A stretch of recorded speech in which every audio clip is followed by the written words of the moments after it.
সবাইকে স্বাগতম আমাদের অনলাইন ক্লাসে। সবাই নিশ্চয়ই সুস্থ আছেন। এই মহামারীর কালে আমাদের জীবন ও মৃত্যুর সন্ধিক্ষণে আমরা কিন্তু আমাদের স্বপ্নের কথা ভুলে যাইনি। আমরা অনলাইনে আমাদের থিয়েটারের কর্মশালাগুলো চালিয়ে যাচ্ছি। আমাদের যেসব প্রতিবন্ধী শিল্পী বন্ধুরা আছেন তাদেরকে বলছি, আজ আমাদের ক্লাস হচ্ছে থিয়েটারে অভিনেতার কণ্ঠস্বর, সংলাপ ও ইশারা ভাষা। কণ্ঠস্বরের অনেকগুলো ধাপ আছে। আজ আমরা শুধু কথা বলবো উচ্চারণ নিয়ে। মঞ্চে আমাদের সেই সব অভিনেতাদের দেখতে ভালো লাগে যারা প্রত্যেকটি সংলাপকে একটি উজ্জ্বল নক্ষত্রের মতন, উজ্জ্বল রত্নের মতন স্পষ্ট উচ্চারণে এবং সঠিক ভাব ব্যঞ্জনা দিয়ে বিচ্ছুরিত করেন। কিংবা সেই সব মূক ও বধির অভিনেতাদের সংলাপ দেখতে আমাদের ভালো লাগে। সংলাপ দেখতে বলছি, শুনতে না কিন্তু, কারণ তারা যেহেতু শুনতে পায় না তাই আপনাকেও শোনাতে পারবে না। তাদের আঙুল আর মুখের অভিব্যক্তি সঠিক, স্পষ্ট সংমিশ্রণে যে মোহময় সৃষ্টি তৈরি করে তোলেন, সেই দৃশ্য দেখতেই তো আমাদের ভালো লাগে। একদিনও তারা হয়ে ওঠে না, তার জন্য চর্চার প্রয়োজন। আজ আমরা সেই চর্চাগুলো নিয়ে কথা বলবো। প্রথমে আসি উচ্চারণ নিয়ে। একদম প্রথম চর্চা হচ্ছে আমাদের ব্যক্তি জীবনে আমরা যে গতিতে কথা বলি সেই গতিতে একজন অভিনেতার কথা বলা যাবে না। আমাদেরকে ধীরে ধীরে ধীরে এবং স্পষ্ট করে কথা বলার চর্চা করতে হবে। ঠিক তেমনি ইশারা ভাষায় যারা কথা বলেন তাদেরকেও বলছি, আমরা যেই রকম ব্যক্তি জীবনে ইশারা করি সেই ইশারার গতিতে কিন্তু মঞ্চে কথা বলা যাবে না। সেই জন্য চর্চার প্রয়োজন হয়। সেই ব্যক্তি জীবন থেকে কিন্তু এই চর্চাটা শুরু করতে হবে। যে আমরা শুধু মহড়া কক্ষে গিয়ে করব তা হবে না। একেবারে আপনি আপনার পরিবারের সদস্যদের সাথে যখন কথা বলেন তখন থেকে আপনাকে মাথায় রাখতে হবে আপনি একজন অভিনেতা। আপনাকে সারাক্ষণ চর্চাটার মধ্যে থাকতে হবে যে কেমন করে পরিষ্কার করে কথা বলা যায়, পরিষ্কার করে ইশারা করা যায়। দুই নম্বর হচ্ছে শুদ্ধ ভাষায় কথা বলতে হবে। মানে শুদ্ধ বাংলায় কথা বলতে হবে। কি ব্যক্তি জীবনে কি মহড়া কক্ষে, প্রত্যেকটি জায়গায় স্পষ্ট শুদ্ধ বাংলায় কথা বলার চেষ্টা করতে হবে। আমি আঞ্চলিক ভাষার প্রতি শ্রদ্ধা রেখেই বলছি, আঞ্চলিক ভাষায় আমরা তো কথা বলতে পারি, কিন্তু একজন অভিনেতা মঞ্চে তার সব চরিত্র হয়তো সে আঞ্চলিক ভাষা নাও হতে পারে। তাকে বাংলার বিভিন্ন ক্ষেত্রে দক্ষতা থাকতে হবে। সেই জন্য তাকে শুদ্ধ বাংলার চর্চা করতে হবে। সঠিক বর্ণটি সঠিক জায়গায় লাগবে। যেমন প, ফ, কোনটা ওষ্ঠবর্ণ, কোনটা কণ্ঠবর্ণ, কোনটা দন্ত বর্ণ, এই সবগুলোকে আমাদের জানতে হবে। এই উচ্চারণ স্থান নিয়ে আমরা একটা চার্ট দিব আপনাদেরকে। আপনাদের ফেসবুকে, আমাদের ফেসবুকে যে পেজে আমাদের গ্রুপে আছেন সেই চার্টটা আমি দিয়ে দিব, যে কোনটা কণ্ঠবর্ণ, কোনটা ওষ্ঠবর্ণ, কোনটা দন্ত বর্ণ, এই সবগুলো আমি দিয়ে দিব। কোনটা নাসিকা বর্ণ, সবগুলো দিয়ে দিব। এবং চর্চা করতে হবে, কিন্তু সেগুলো প্রতিদিন চর্চা করতে হবে। এবং এই যে বললাম, ব্যক্তি জীবন থেকে চর্চাটা শুরু করতে হবে। অর্থাৎ আপনি যখন বাজার করছেন, মুদির দোকানে কথা বলছেন, আপনার বাবার সাথে কথা বলছেন, আপনার স্ত্রীর সাথে কথা বলছেন, আপনার বোনের সাথে কথা বলছেন, বন্ধুদের সঙ্গে কথা বলছেন, তখন কিন্তু শুদ্ধ বাংলার চর্চাটা করতে হবে। একজন অভিনেতাকে যে কোনো ভাষায় কথা বলতে হতে পারে, তাই না? যে কোনো ভাষা বলতে আমি বিদেশি ভাষার কথা বলছি না, বাংলারই যে কোনো অঞ্চলের কথা, অঞ্চলের ভাষায় আপনাকে বলতে হতে পারে। হয়তো আপনার বাড়ি বরিশাল, কিন্তু আপনার চরিত্রটি পড়ল সিলেট, তখন আপনাকে হয়তো সিলেটি ভাষায় কথা বলতে হতে পারে। সেই কথা বলার জন্য, অর্থাৎ যে কোনো অঞ্চলের ভাষা বলবার জন্য আপনার মুখে একটা নমনীয়তা থাকার প্রয়োজন আছে। এই মাংসপেশি নমনীয়তার জন্য কিছু ব্যায়াম আছে।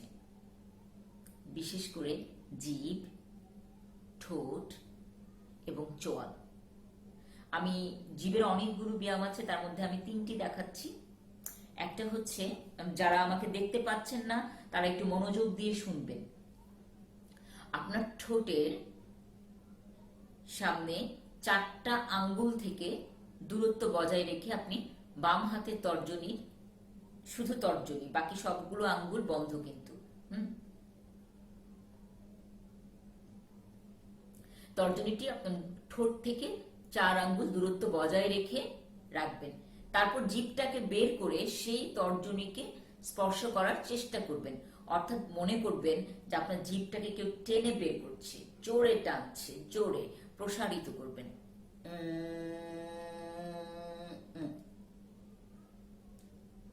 জিভটাকে বের করে তর্জনীকে ছোঁয়ার চেষ্টা করবেন। তর্জনী কিন্তু আপনার ঠোঁট থেকে 4 আঙ্গুল দূরত্বে। তারপরে জিভটাকে উপরের দিকে অর্থাৎ নাকের ডগা লাগানোর চেষ্টা করুন। জিভটাকে বের করে নাকের ডগা ছোঁয়াবার চেষ্টা করুন। ছোঁয়াতে হবে সেটা জরুরি না, কিন্তু আপনি এই যে প্রসারিত করছেন এটা জরুরি। অর্থাৎ আপনার জিভের যে ব্যায়ামটা হচ্ছে এটা জরুরি। তারপরে জিভটাকে বের করে থুতনিতে লাগাবেন। আমি একবার পুরোটা করে দেখাচ্ছি। প্রথমে আমি জিভটাকে তর্জনীতে লাগানোর চেষ্টা করছি, তারপর নাকের ডগায়, তারপরে থুতনিতে, এইভাবে উপরে নিচে সামনে চেষ্টা করবেন। তারপরে আমাদের আরেকটা, আমরা ছোটবেলায় অনেকে করেছি যে ঘোড়া চালাতাম, ছোটবেলায় মনে আছে? এই যে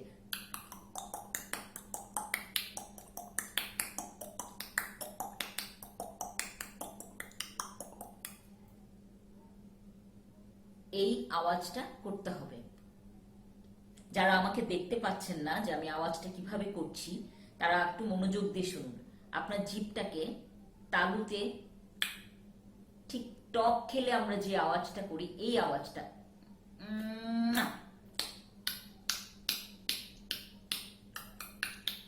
এই আওয়াজটা যখন আমি করছি সাথে কিন্তু আমার মুখটাকে প্রসারিত করছি, একবার আবার ছোট করে নিয়ে আসছি, সংকুচিত করছি, প্রসারিত করছি, সংকুচিত করছি, যার কারণে আওয়াজটা এরকম হচ্ছে।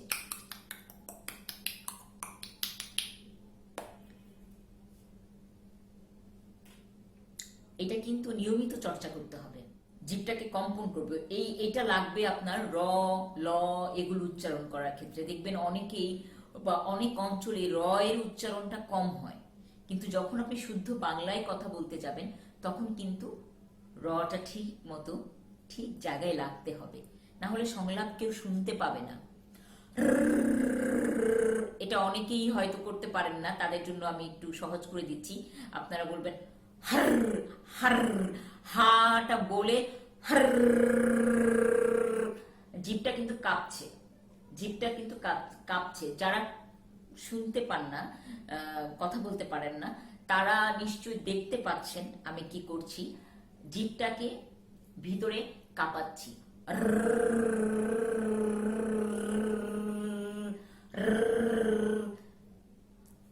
এই 3টি ব্যায়াম নিয়মিত করবেন। আশা করি আপনাদের মুখের জড়তাটা অনেক কেটে যাবে এবং প্রত্যেকটি বর্ণ তার ঠিকঠাক জায়গায়, উচ্চারণ স্থানে দেখবেন স্পর্শ করছে।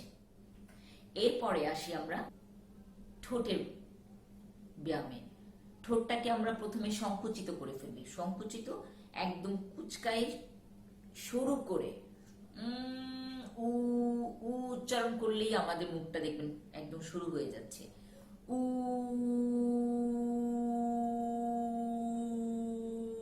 ই উ ই। যারা আমাকে দেখতে পাচ্ছেন না তারা নিশ্চয়ই এই আওয়াজগুলো করলে, ইটা যখন করবেন তখন যতটুকু পারেন ঠোঁট দুটোকে দুপাশে টেনে ধরুন, মানে হাত দিয়ে টেনে না, অর্থাৎ ই করবেন যখন প্রসারিত, যত প্রসারিত করা যায় এবং যখন উ করবেন তখন সংকুচিত করে একদম সামনের দিকে নিয়ে আসবেন, সরু করে ফেলবেন মুখটাকে, একটা চোঙার মতো হয়ে যাবে মুখটা। উ। এরপর আসি আমরা কিছু ওষ্ঠ বর্ণ আছে সেটার জন্য, যেমন প, ফ, ব, ভ। সাধারণত আমাদের সাধারণ জীবনে আমরা যখন উচ্চারণ করি ফুল, কখনো কখনো সেটা ফুল হয়ে যায়। আরে ফুল এনেছো? ফুল না, ফুল। কারণ ফ একটি ওষ্ঠবর্ণ। এই ওষ্ঠবর্ণ উচ্চারণ করার সময় আমাদের দুটো ঠোঁট একসাথে লাগতে হবে। করার সময়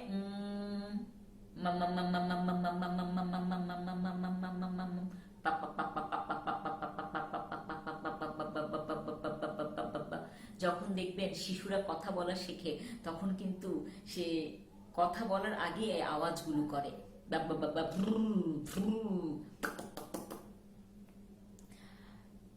কেন করে? তার ঠোঁট আসলে প্রস্তুত হয় এই বর্ণগুলো উচ্চারণ করবার জন্য। আপনারা এগুলো চর্চা করবেন। ঠোঁটের ব্যায়ামগুলোর কথা আবার মনে করিয়ে দিচ্ছি। উ, ই, উ, ই। আর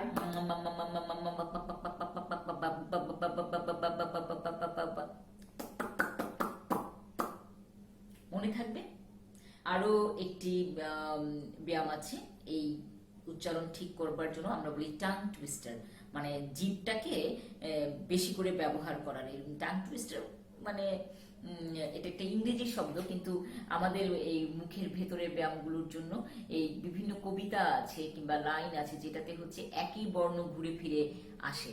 যেমন ধরুন, পাখি পাকা পেঁপে খায়, পাখি পাকা পেঁপে খায়, পাখি পাকা পেঁপে খায়, পাখি পাকা পেঁপে খায়, পাখি পাকা পেঁপে খায়।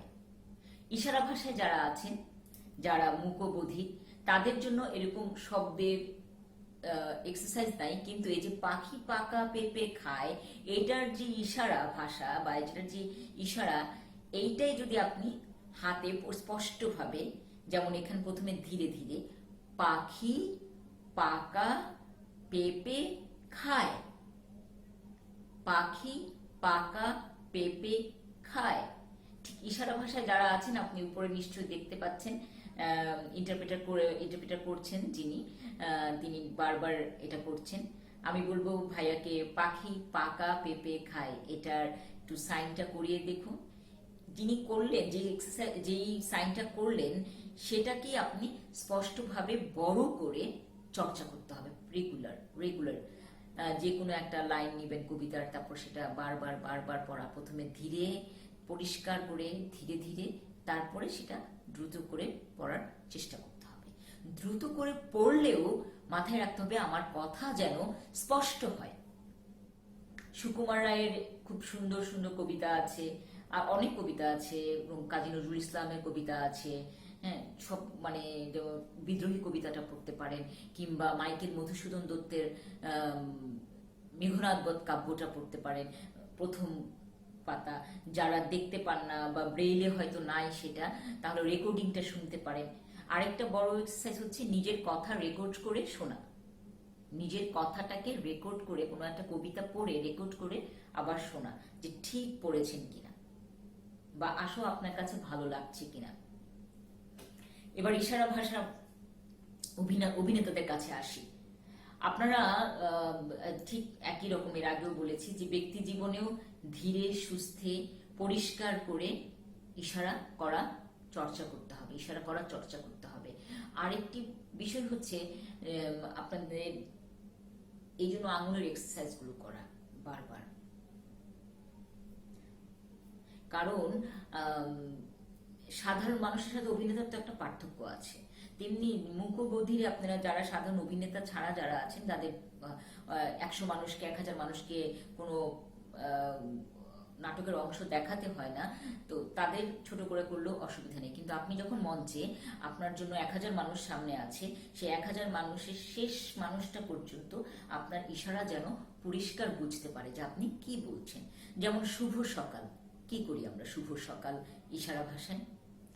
সাধারণত সকাল শুভ হোক, হ্যাঁ, ব্যক্তি জীবনে। কিন্তু মঞ্চে গিয়ে এটা আরো সুন্দর করে, অর্থাৎ সময় নিয়ে করুন।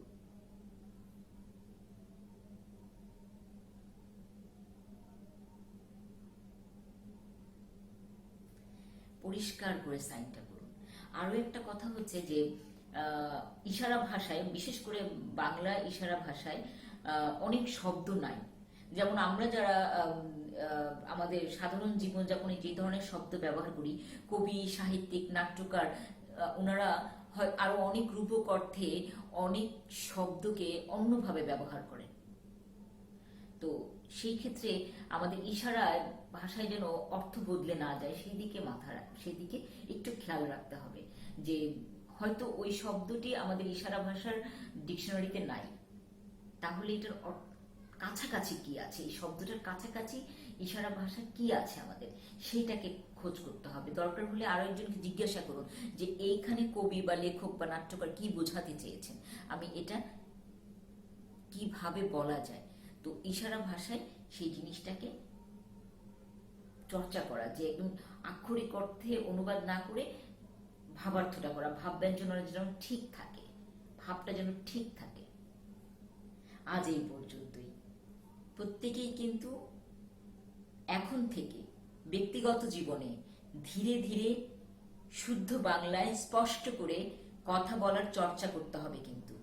এবং ইশারা ভাষী যারা আছেন অভিনেতারা, তাদেরকে বলবো যেন আপনার ইশারা ভাষা আরো পরিষ্কার, আরো সুন্দর, আরো ভালো, আরো বড় করে করার চর্চা করেন, যেন মঞ্চে সবাই ইশারা ভাষা দেখে মনে হবে যেন আমি অন্যরকম একটি অভিনয় দেখছি।